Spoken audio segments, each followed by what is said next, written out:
Hello friends, welcome to my channel English result. Friends, आज का topic है William Shakespeare और विलियम वर्ड्सवर्थ पर कुछ इम्पॉर्टेंट एमसीक्यूज, जो बहुत ही इम्पॉर्टेंट एमसीक्यूज हैं। अगर क्वेश्चन आपको सही लगे, अच्छे हैं, तो लाइक, शेयर और सब्सक्राइब जरूर करिएगा। स्टार्ट करते हैं। पहला क्वेश्चन है, what does Juliet take? Juliet क्या लेती है टू फेक हर डेथ?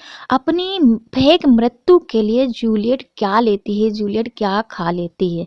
तो आपको आंसर बताना है, क्या लेती है? ये पोशन लेती है, या ये पॉइजन लेती है, या स्लीपिंग हर्ब लेती है, या ड्रग लेती है? तो इसका जो राइट आंसर हो जाएगा, वो लेती है, एक पोशन लेती है। जो कौन देता है? वो फ्रायर लॉरेंस देता है। तो इसलिए फ्रायर लॉरेंस काउंट पेरिस से उसकी शादी रोकने के लिए उसे पोषण देता है, ताकि लोग सपोज करें कि जूलियट मर गई है। तो इसका जो राइट आंसर है वो पोषण है। नेक्स्ट क्वेश्चन, दूसरा क्वेश्चन है, हु सेज? कौन कहता है, क्या कहता है कि ये प्लेग है और thought your houses in the play Romeo and Juliet? Romeo और जूलियट प्ले में कौन सा करेक्टर है जो कहता है कि जो प्लेग है वो कहाँ है? तुम्हारे घरों में है, तुम्हारे हाउसेस में है। हाउसेस कौन से हैं? एक कॉपलेट और एक मॉन्टेग। मॉन्टेग हाउसेस से वो रोमियो का है, रोमियो बिलोंग करता है, और कॉपलेट से जूलियट बिलोंग करती है। जूलियट कॉपलेट फैमिली से और रोमियो मॉन्टेग फैमिली से है। तो ये लाइन कौन बोलता है? ये बोलता है, आपको आंसर बताना है, रोमियो बोलता है, या मर्केसियो, टेबाल्ड, या बेनवोलियो? तो ये लाइन बोली जाती है किसके द्वारा? बेनवोलियो के द्वारा बोली जाती है। नेक्स्ट क्वेश्चन, तीसरा क्वेश्चन है, हु प्रोवाइड्स? कौन प्रोवाइड्स करता है comic relief in the play Romeo and Juliet? Romeo Juliet में ऐसा कौन सा कैरेक्टर है जो कॉमिक रिलीफ प्रदान करता है? कॉमिक रिलीफ क्या होता है कि जो ट्रेजिडी होती हैं, ट्रेजिक प्ले होते हैं, उनमें जो टॉपिक होता है वो सीरियस होता है, तो जो लिसनर्स होते हैं वो सीरियस हो जाते हैं, तो उनका मन बहलाने के लिए उनको कॉमिक रिलीफ प्रोवाइड्स की जाती है। कहाँ कहाँ प्रोवाइड्स की जाती है? तो ये कॉमिक रिलीफ कहाँ आती है? ये ट्रेजिडी में आती है। तो कौन सा कैरेक्टर कॉमिक रिलीफ प्रदान करता है? तो इसका जो राइट आंसर बताना है, वो पहला है रोमियो, दूसरा है टेबाल्ड, तीसरा है मर्किसियो और चौथा बेनवोलियो। तो इसका जो राइट आंसर है वो मर्किसियो है, वो कॉमिक रिलीफ प्रदान करता है। रोमियो हीरो है, टेबाल्ड जूलियट का ममेरा भाई है, और मर्किसियो ये रोमियो का फ्रेंड है और चचेरा भाई है। नेक्स्ट क्वेश्चन, चौथा क्वेश्चन है, what does Romeo compare? Romeo किससे तुलना करता है? किसकी? जूलियट की। कब करता है? During the balcony scene. Balcony scene के दौरान रोमियो जूलियट की किससे तुलना करता है? आपको आंसर बताना है। पहला है द मून, दूसरा है द सन, तीसरा है ए ज्वेल इन एन इथियोप्स ईयर, चौथा है ए रोज। तो इसका जो राइट आंसर है वो हो जाएगा ए ज्वेल। एक ज्वेल है, वो किसके ईयर में है? वो इथियोप्स के ईयर में, इथियोप्स के ईयर में है। उससे तुलना जूलियट की करता है। कहाँ करता है? बालकनी सीन में, रोमियो एंड जूलियट में। नेक्स्ट क्वेश्चन, फ्रेंड्स, अगर क्वेश्चन अच्छे हैं तो लाइक, शेयर और सब्सक्राइब करिएगा। पांचवा क्वेश्चन है, who is Romeo in love with at the beginning of the play Romeo and Juliet? Romeo और जूलियट प्ले की शुरुआत में जो रोमियो है वो किससे प्रेम करता है? जब रोमियो जूलियट की शुरुआत होती तो रोमियो एक लड़की से प्रेम करता है और उससे मिलने जाता है। तो वो लड़की कौन है? उसका नाम बताइए। पहला है जूलियट, दूसरा है रोजालैंड, तीसरा है पेरिस और चौथा है नर्स। तो इसका जो राइट आंसर हो जाएगा वो हो जाएगा रोजालैंड। प्ले की शुरुआत में जो रोमियो है वो रोजालैंड से प्रेम करता है और उससे मिलने के लिए वो जाता है किस बॉल गेम। जब बॉल होता है तब रोमियो उससे मिलने जाता है, तब रोमियो जूलियट से मिलता है और उससे फैल इन लव, तब उससे प्रेम करने लगता है। नेक्स्ट क्वेश्चन, छठा क्वेश्चन है, व्हाट इज द टर्म? कौन सी टर्म है use to describe Romeo and Juliet as star crossed lover? Star crossed lover के रूप में रोमियो और जूलियट को ऐसी कौन सी टर्म है जो डिस्क्राइब करती है, उसको वर्णन करती है? आपको आंसर बताना। पहला है ट्रेजिक हीरोज है, दूसरा है इल फेटेड लवर्स, तीसरा है इल फेटेड फ्रेंड्स और चौथा लॉयल कंपेनियंस। तो इसका जो राइट आंसर है वो है बी वाला, इल फैटेड लवर्स के रूप में, स्टार क्रॉस्ड लवर्स या इल फैटेड लवर्स के रूप में रोमियो और जूलियट को यह टर्म डिस्क्राइब करती है। कौन सी term? Star crossed lover. Next question, सातवां question, who kills Mercutio? Mercutio को कौन मार डालता है, कौन उसकी हत्या कर देता है? मर्किसियो कौन है? जो रोमियो का ट्रस्टेड फ्रेंड है और उसका चचेरा भाई है। पहला ऑप्शन है रोमियो, दूसरा है टेवाल्ट, तीसरा है पेरिस और चौथा है बेनवोलियो। तो जो मर्कुसियो को मार डालता है, उसकी हत्या करता है, वो कौन होता है? वो टेवाल्ट होता है, जूलियट का कजिन होता है। ये इसकी हत्या कर देता है। इसके बदले में रोमियो जो है वो टेवाल्ट की हत्या कर देता है।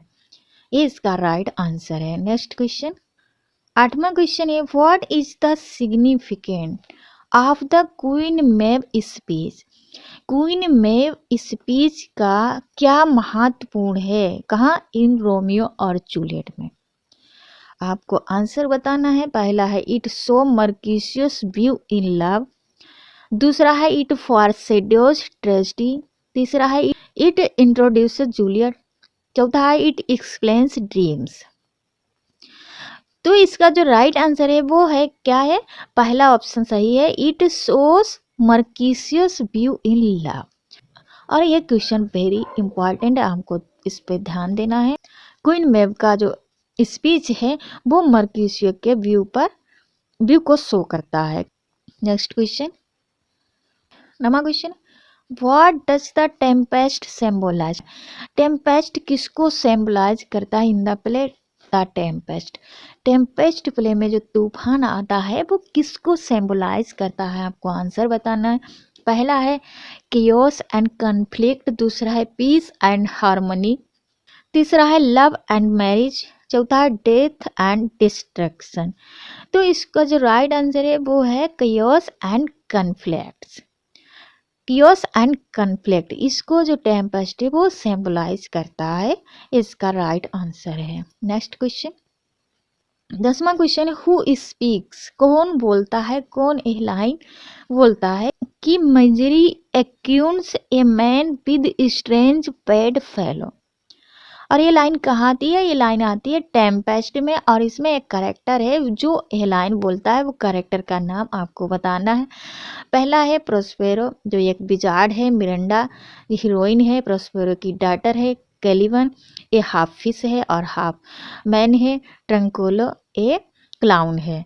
तो इसका जो राइट आंसर है वो कौन बोलता है? वो ट्रंकोलो बोलता है। क्या क्या लाइन बोलता है कि मेजरी अकाउंट से man with strange bad fellows, ये लाइन बोली जाती है किसके द्वारा? ट्रंकोलो के द्वारा बोली जाती है। नेक्स्ट क्वेश्चन, अगला क्वेश्चन है 11, who is a trusted adviser to Alonso? Alonso का जो ट्रस्टेड एडवाइजर है वो कौन है? कहाँ? द टेम्पेस्ट में। कौन से प्ले में? टेम्पेस्ट प्ले में एक करेक्टर आता है जो नेपल्स का राजा होता है। अलेंसो कहाँ का राजा होता है? नेपल्स का राजा होता है। इसका जो ट्रस्टेड एडवाइजर है वो कौन है? आपको आंसर बताना है। पहला है प्रोस्पेरो, दूसरा है एंटोनियो, तीसरा है सेबेस्टियन और चौथा है गोंजेलो। तो इसका जो राइट आंसर है वो गोंजेलो है। सेबेस्टियन अलेंसो का सन है, एंटोनियो ये प्रोस्पेरो का भाई है। प्रोस्पेरो ये कौन है? ये ड्यूक ऑफ मिलान है, जो एक विजार्ड है। Next question, 12th question, the relationship between Othello and यागो? Othello और यागो का जो रिलेशनशिप है वो किसका उदाहरण है? इज एन एग्जाम्पल ऑफ, किसका उदाहरण है? आपको आंसर बताना है। पहला है इन्वर्जन, दूसरा है आयरोनी, तीसरा है नांडो, चौथा है इनबैक्टिव। इसका जो राइट आंसर है वो है इन्वर्जन। यागो और ओथेलो प्ले में ओथेलो और यागो का जो रिलेशनशिप है वो किसका उदाहरण है? वो एक इन्वर्जन का उदाहरण है। नेक्स्ट क्वेश्चन, 13 क्वेश्चन है, डॉक्टर जॉनसन डिफेंस, इन्होंने डिफेंस किया है। क्या डिफेंस किया है? Shakespeare's violation of the unities on grounds of. Shakespeare ने जो प्ले की यूनिटीज है उनका उल्लंघन किया है उस उसको किस ग्राउंड पर, किस आधार पर डॉक्टर जॉनसन ने डिफेंस किया है, उसको बचाया है। तो यहाँ पर 4 ऑप्शन है। पहला ऑप्शन है the reader's ability to reconstruct, दूसरा है द राइटर्स फ्रीडम, तीसरा है द राइटर्स लिमिटेशन, चौथा है the rules of English drama. तो इसका जो राइट आंसर है वो किस पे छोड़ दिया है इन्होंने, the reader's ability to reconstruct. इसको लेकर इन्होंने जॉनसन ने शेक्सपियर की जो प्ले के यूनिटीज हैं, यूनिटीज का जो उल्लंघन किया है या इन्होंने क्लासिकल यूनिटीज को फॉलो नहीं किया है उसको डिफेंड किया है, the reader's ability to reconstruct. Next question 14 question है किल क्लाउडियो, क्लाउडियो को मारो। ये लाइन बोली जाती है हु मेड दिस डिमांड, ये कही जाती है, कोई डिमांड करता है कि क्लाउडियो को मार दो, kill Claudio. And in which play of Shakespeare, Shakespeare के किस प्ले में ये डिमांड की जाती है कि किल क्लाउडियो, क्लाउडियो को मार दो। तो आपको आंसर बताना है। पहला ऑप्शन है ओफेलिया इन हैमलेट, दूसरा है ओलिविया इन ट्वेल्थ नाइट, तीसरा है Jessica in the Merchant of Venice, चौथा है Beatrice in Much Ado About Nothing. तो हैमलेट प्ले में क्लाउडियो आता है लेकिन इसमें नहीं बोला जाता है। इसका जो राइट आंसर है वो बेट्रिस। बेट्रिस कहती है कि किल क्लाउडियो, और कहाँ कहती है, much Ado About nothing play में कहती है कि क्लाउडियो को मार दो। तो क्लाउडियो जो करेक्टर है वो मच एडो अबाउट नथिंग में भी आता है और हैमलेट में आता है, जो हैमलेट का चचे, जो हैमलेट का चाचा होता है। Next question 15 question conflict between desire for pageants and voice of conscience. एक कन्फ्लिक्ट चलता रहता है, एक संघर्ष होता रहता है किसके बीच, डिजायर फॉर पेजेंस, बदला लेने के लिए इच्छा, और एक अंतर आत्मा की आवाज के बीच एक कन्फ्लिक्ट चलता रहता है जो ले जाता है, कहाँ ले जाता है, टू द डाउनफॉल की तरफ, उसके पतन की तरफ ले जाता है। किसको, द ट्रेजिक प्रोटागोनिस्ट को। इन शेक्सपियर्स विच प्ले, कौन से ऐसे प्ले में जो प्रोटागोनिस्ट होता है उसके अंदर एक कन्फ्लिक्ट चलता रहता है, किसका, डिजायर फॉर पेजेंस, बदला लेने का, और उसकी अंतर आत्मा की वॉइस का। तो पहला ऑप्शन है हैमलेट, दूसरा है मैकबेथ, तीसरा है ओथेलो और चौथा है एंटोनी एंड क्लियोपेट्रा। इसका जो राइट आंसर है वो हैमलेट है, ये इसका राइट आंसर। हैमलेट के अंदर एक कन्फ्लिक्ट चलता रहता है किनके बीच, एक डिजायर फॉर पेजेंस, बदला लेने की इच्छा, और अंतर आत्मा की आवाज, इनके बीच एक कन्फ्लिक्ट चलता रहता है, ये इसका राइट आंसर है। नेक्स्ट क्वेश्चन 16 क्वेश्चन है which of the following is not a song, Shakespeare As you like It. Shakespeare के play As you like It ये एक पास्टोरल कॉमेडी है, इसका जो जनरा है वो कॉमेडी है, और कौन सी कॉमेडी है, पास्टोरल कॉमेडी है। तो इसमें सॉन्ग आते हैं, इसमें कुछ गीत होते हैं, गाने होते हैं, और उसमें कौन सा गाना है जो इस प्ले में नहीं आता है, ये आपको आंसर बताना। तो पहला है अंडर द ग्रीनवुड ट्री आता है, दूसरा है blow blow the winter winds भी आता है, व्हाट सेल, तीसरा है what shall he have that killed the deer, और चौथा है here we go round the mulberry bush. तो इसका जो राइट आंसर है वो क्या है, what shall he have that killed the deer. ये गाना नहीं आता है कहाँ, एज यू लाइक इट में। विक्टोरियन एज के नोवेल थॉमस हार्डी ने अपने एक नोवेल जिसका टाइटल लिया है अंडर द ग्रीनवुड ट्री, कहाँ से लिया, एज यू लाइक इट से लिया है। इसका टाइटल क्या है, अंडर द ग्रीनवुड ट्री, इसका टाइटल लिया है कहाँ से, एज यू लाइक इट से। नेक्स्ट क्वेश्चन 17 क्वेश्चन है व्हाट काइंड ऑफ करेक्टर्स, किस प्रकार के जो करेक्टर्स हैं जनरली सिंग गाते हैं इन शेक्सपियर्स प्ले, शेक्सपियर के जो प्ले हैं इनमें जो प्ले के अंदर जो गीत हैं, सॉन्ग्स आते हैं, उन सॉन्ग्स को कौन से करेक्टर्स या किस प्रकार के करेक्टर्स उन गीतों को गाते हैं, आपको आंसर बताना है। पहला है kings of queens, servants, clowns, fool and other minor characters with low status. तीसरा है फायरीज। चौथा है नोबलमेंस। तो इसका राइट आंसर हो जाएगा, वो हो जाएगा बी, बी वाला, servants, clowns, fools and other minor characters with low status. ये लोग गीत गाते हैं कहाँ? शेक्सपियर के प्ले में। नेक्स्ट क्वेश्चन, इस वर्ष से क्वेश्चन है, वाई वाज वर्ड्सवर्थ, वर्ड्सवर्थ क्यों अक्यूज, आरोप लगाया जाता है of being a lost leader, lost leader होने के लिए उसको क्यों आरोप लगाया जाता है, क्यों ऐसा क्यों उसे कहा जाता है? आपको आंसर बताना है। पहला ऑप्शन है because he gave up the reason of supporting the French Revolution. दूसरा है because he began disappointing the younger romantic poets. तीसरा है because he accepted the post of the poet laureateship of England. D वाला है because he began refuting the established poetic theories. तो इसका जो right answer है वो है बिकॉज ही एक्सेप्ट, क्योंकि वो स्वीकार कर लेता है क्या? Poet laureateship of England. इसलिए ये लाइन बोली जाती है रॉबर्ट ब्राउनिंग के द्वारा। इसलिए लॉस्ट लीडर किसके द्वारा कहा जाता है? रॉबर्ट ब्राउनिंग के द्वारा। रॉबर्ट ब्राउनिंग ने विलियम वर्ड्सवर्थ को लॉस्ट लीडर कहा है। क्यों कहा है? क्योंकि वर्ड्सवर्थ ने लॉरियटशिप एक्सेप्ट कर ली थी। नेक्स्ट क्वेश्चन, 19 क्वेश्चन है, इन हिज हैंड, यहाँ पे डेस लगाए, आपको फिल करना है कि किसके हाथों में। द थिंग, ऐसी थिंग बिकेम ए ट्रम्पेट, वो क्या बन गई है? एक ट्रम्पेट बन गई है, एक विजय बन गई है, एक जीत बन गई है। वेंस ही ब्लो, जब से उसे बजाया है, ये ट्रम्पेट हो गया। Soil animating strains in whose hand according to Wordsworth, Wordsworth के अनुसार जो थिंग है वो एक ट्रम्पेट बन गई है। तो किसके हाथों में? आपको आंसर बताना है। पहला है मिल्टन्स, दूसरा है शेक्सपियर्स, तीसरा है सिडनीज और चौथा है ड्राइडेंस। तो इसका जो राइट आंसर है वो मिल्टन। मिल्टन के हाथों में ये क्या बन गई है? एक ट्रम्पेट बन गया है। और वो कौन सी थिंग है? ये है सोनेट।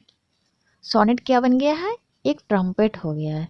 इसका राइट आंसर है। नेक्स्ट क्वेश्चन, 20 क्वेश्चन है, come blessed barrier between day and day, dear mother of fresh thought and joyous health. This line is taken from, ये लाइन ली गई है which of the following poem of Wordsworth. Wordsworth की कौन सी poem से ये line ली गई है कि कम ब्लेस्ड बैरियर कब आना है? Between day and day, dear mother of fresh thought and joyous health. कहाँ से ली गई है? पहला ऑप्शन है टू स्लीप, दूसरा है इमॉर्टलिटी, तीसरा है strange fits of passion have I famous, यहाँ पे नोन होना चाहिए, ईयरली स्प्रिंग। इसका जो राइट आंसर है वो स्लीप से ली गई है। कहाँ से ली गई? स्लीप से। नेक्स्ट क्वेश्चन, 21 क्वेश्चन है, वर्ड्सवर्थ वॉज ऑनर्ड, वर्ड्सवर्थ को ऑनर दिया गया था विद ए विजिट, एक विजिट के द्वारा। किसके विजिट के द्वारा? क्वीन डॉयगर के द्वारा। और कब दिया गया है ये आपको बताना है। पहला ऑप्शन है 1842 में, दूसरा है 1841 में, 1840 में या 1843 में। इसका जो राइट आंसर है वो है 1840 में।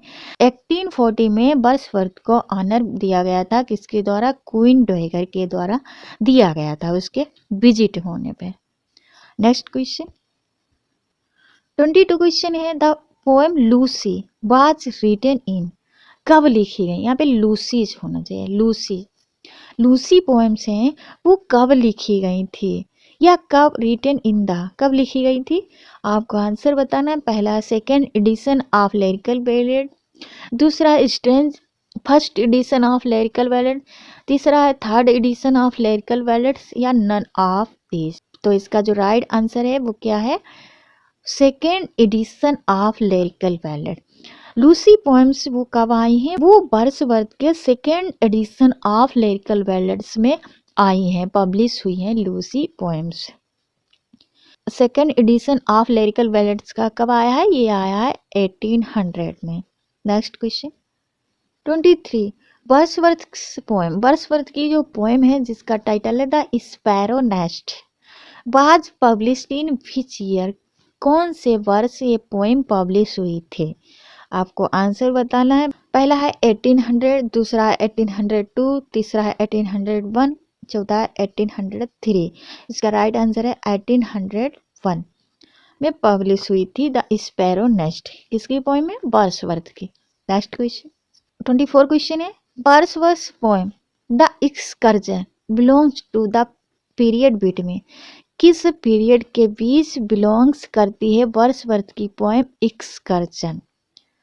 आपको आंसर बताना है। पहला है 1790 टू 1797, दूसरा है 1790 टू 1798, तीसरा है 1791 टू 1797 और चौथा है नन ऑफ दी। तो इसका जो राइट आंसर है वो क्या हो जाएगा? वो होगा 1791 टू 1797। इसके बीच द एक्सकर्जन पोएम बिलोंग्स करती है। नेक्स्ट क्वेश्चन 25 क्वेश्चन है, a young friend of Wordsworth, Wordsworth का एक यंग फ्रेंड है जिसका नाम है रेजले कॉलवर्ड, वो छोड़ गया है, लेफ्ट हिम, उसके लिए छोड़िए एक लेसी छोड़िए, किसके कितनी 900 की, और कब छोड़ी है ये आपको आंसर बताना है। कब वो छोड़कर उसके लिए गया है, वर्ड्सवर्थ के लिए, वर्ड्सवर्थ का फ्रेंड। तो पहला है 1790, दूसरा है 1797, तीसरा 1796, चौथा 1795। इसका राइट आंसर है वो 1795, ये इसका राइट आंसर है। इसने 900 की लेजेसी वर्ड्सवर्थ के लिए छोड़ के गया है या छोड़ी है, इसका राइट आंसर है। यहाँ तक मैंने विलियम वर्ड्सवर्थ और शेक्सपियर पर 25 इम्पॉर्टेंट MCQs कंप्लीट किए हैं। आई होप कि आपको ये क्वेश्चन अच्छे लगे होंगे और हेल्पफुल होंगे। Thank you for watching my video. नमस्कार।